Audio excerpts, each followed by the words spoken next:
I am so getting canceled today.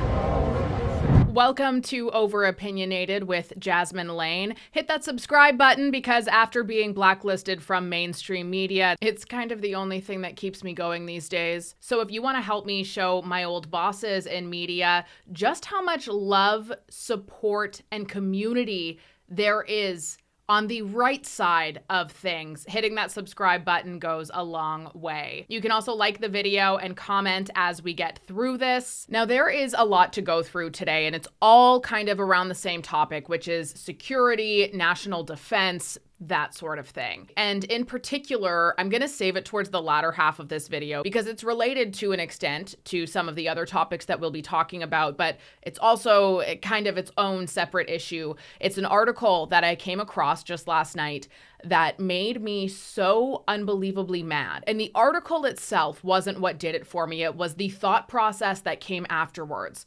Because you know how sometimes you just learn something and you really start to think very hard on it.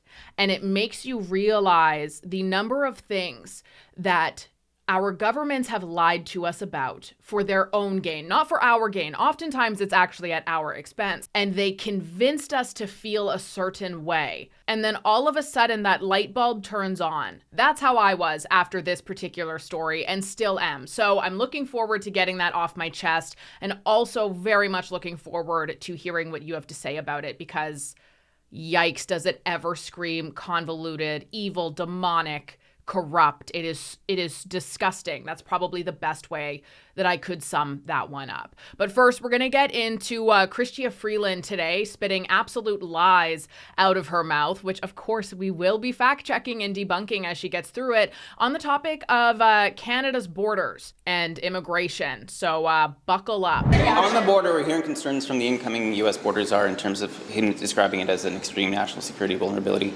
What's your government's plan to respond to those concerns, and do they involve more law enforcement at the border?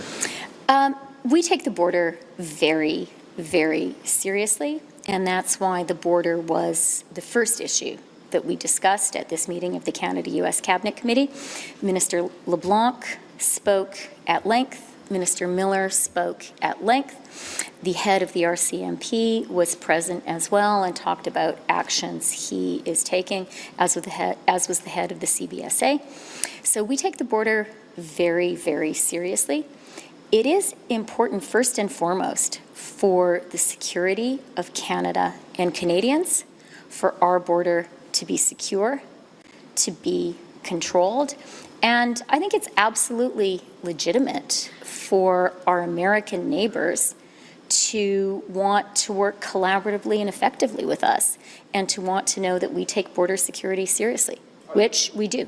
So we know that that is a complete lie. Canada has not taken the border seriously. It has not taken our security seriously by any means. This is an outdated number, I'm sure, but the last time I checked, the U.S. had intercepted and rejected somewhere to the tune of about 300 people who had entered Canada under refugee claims, who were actually known to be affiliated, some of them on video committing vile acts with various organizations. Canada has always been this place where it's like, oh, you're fleeing something really horrendous. Oh my gosh, you've been growing up with propaganda your entire life to hate the West. You hate us? Oh my gosh. You know what? Big hugs. Big hugs for you. We're also going to go and give you tons of money so you can come here. And that's the thing. Yeah, immigration, very much needed in almost any country in many ways, because the feminist movement has convinced women in the West not to have children, because that makes perfect sense for our demise. When you are bringing in people from war-torn countries who have been taught to hate us, who are taught that everything we do is wrong, and they come into your country in such huge numbers that rather than coming here and being like, whoa, Okay, I have a lot to learn. Great. You can maybe have some assimilation starting, which is exactly what happened for, third, fourth gen immigrants who have been here for a long period of time already, who have totally adapted to Canadian life and love it. They love the freedom that the West offers that their home countries did not. They love the opportunity that the West offers that their home countries did not. What you end up getting when you bring in mass unregulated swarms, for lack of better words, of people from other countries into your own is you do not get assimilation. What you get is whatever the hell it was they were dealing with over there comes into here. And we see that constantly. This is our country. Sorry. We are owner of this country. We are...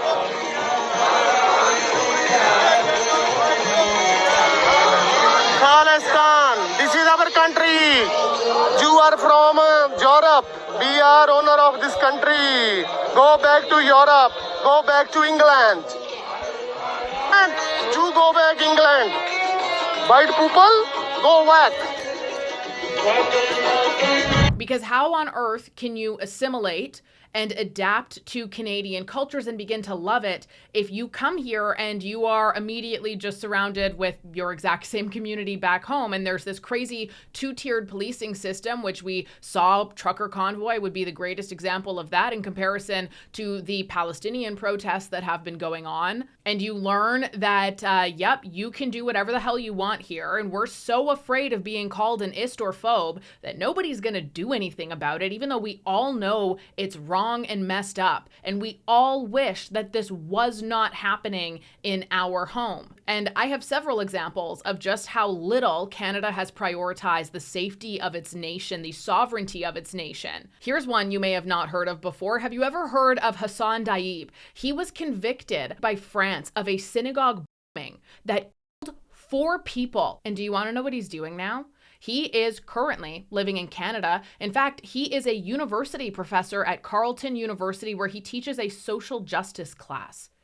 Do you need me to repeat the first part of who this man is? And do you remember that plot that, thank God, due to the intelligence of other countries, by the way, not even our own, was actually put to an end with those 2 guys, father and son, father of whom had been seen in propaganda videos committing atrocious acts. Yep, turns out that when you care about the security of your country and your borders and the people who are walking the streets with your civilians who you swore an oath to protect, that things like that just go completely unchecked on. Got it. On top of that, we've had Canadian border agents accused of plotting an with Pakistani intelligence. Service Ontario employees were caught helping criminals sell millions of dollars worth of stolen vehicles.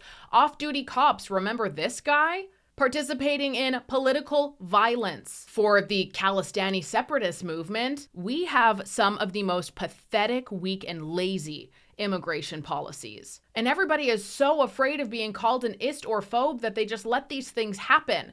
And worse, these things pollute. They get into your brain, especially in our kids. Why do you think everybody for pro-Palestine is a freaking university student? And now what do you have? You have a nation full of terrorist sympathizers. And what are you doing, Chrystia Freeland, to protect us? What are you doing to stop it? Oh, right.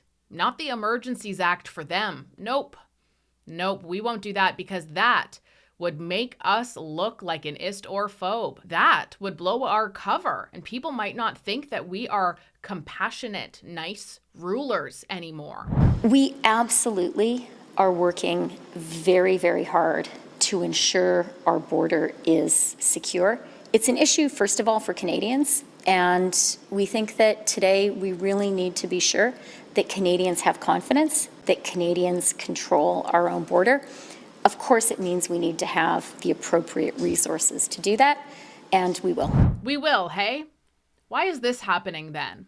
Do not wonder how revolution can be done. We must do it. Death to Canada, death to the United States, and death to Israel. Why has this been happening for years? if that's the case. Now, here's that article that made me really mad last night, that solidified some things to me and deeply made me question everything so much more than I already have before. This was posted on CTV News, okay? The Taliban will attend a UN climate conference for the first time. A terrorist organization, one, by the way, that has taken the lives between 2001 to 2014 of 158 Canadian Armed Forces members. Additionally, 7 Canadian civilians, including some diplomats, aid workers, and journalists, also lost their lives in Afghanistan. In the United States, those fatalities over the course of 2001 to 2021, 20 years, our government spent telling us how deathly afraid we should be of these people, how horrible they are, how we need to go to war with them. Approximately 2,456 U.S. military personnel lost their lives during that 20-year combat that our governments convinced us we had to be a part of. Not to mention the thousands of Canadian troops and American troops and beyond who were seriously injured and to this day suffer severe trauma, PTSD, and unthinkable horrors that haunt them before they fall asleep at night due to what their governments told them they had to do for the safety of humanity. But despite that, you have leaders from both Canada and the United States with these vicious, unofficial leaders, by the way. It's not like the Taliban is actually a recognized ruler of Afghanistan. No, they are not at all, actually. And the people behind the death and the billions, trillions of dollars spent to fund that war that our governments told us we needed are just sitting around a table with them, talking about climate change. Are you kidding me? And you know, I have such an interesting school of thought here because it's not like I believe that just because you went to war with a certain nation or certain people, that for the rest of eternity, there needs to be this great divide between the two of you. I don't believe that. I think that that's silly. And I think ideally, if you can come to a peace and a resolution or a compromise, whatever it is, that would probably be ideal. But let's keep in mind, this just happened in 2021 is when the Taliban officially took over Afghanistan again.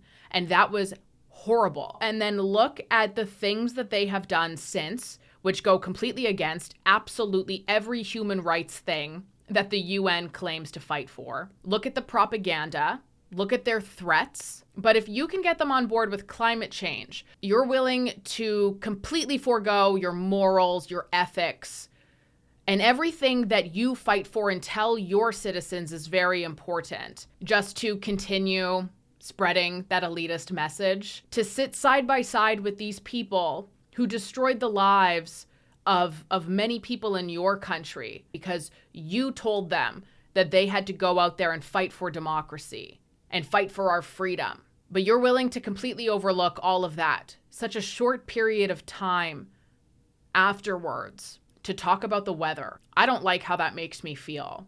It feels corrupt. It feels like clearly we must have been lied to. It feels like our governments are obviously not standing up for us at all, and they're not protecting us. Because what, now all of a sudden the Taliban says, oh yeah, we care about the climate too. And the UN is like, hey, come on down, buddy, we'll pull out a chair for you. That goes against everything you've ever told us about them.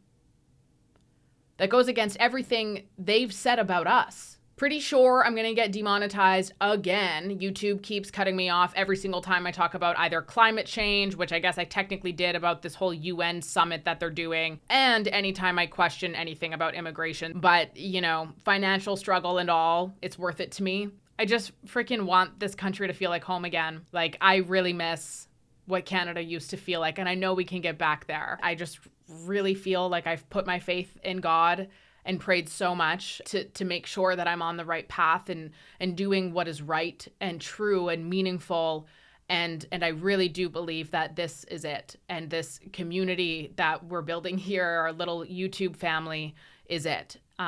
There's this saying derived from the Bible that I think about a lot, which is simply put, I asked God for strength, so he gave me suffering so I would learn how to be strong. And that's kind of the journey that I'm on right now. And it really feels like any amount of suffering is worth it because this really, really matters. And not enough people are talking about it. And something is very wrong. And it doesn't have to be like this.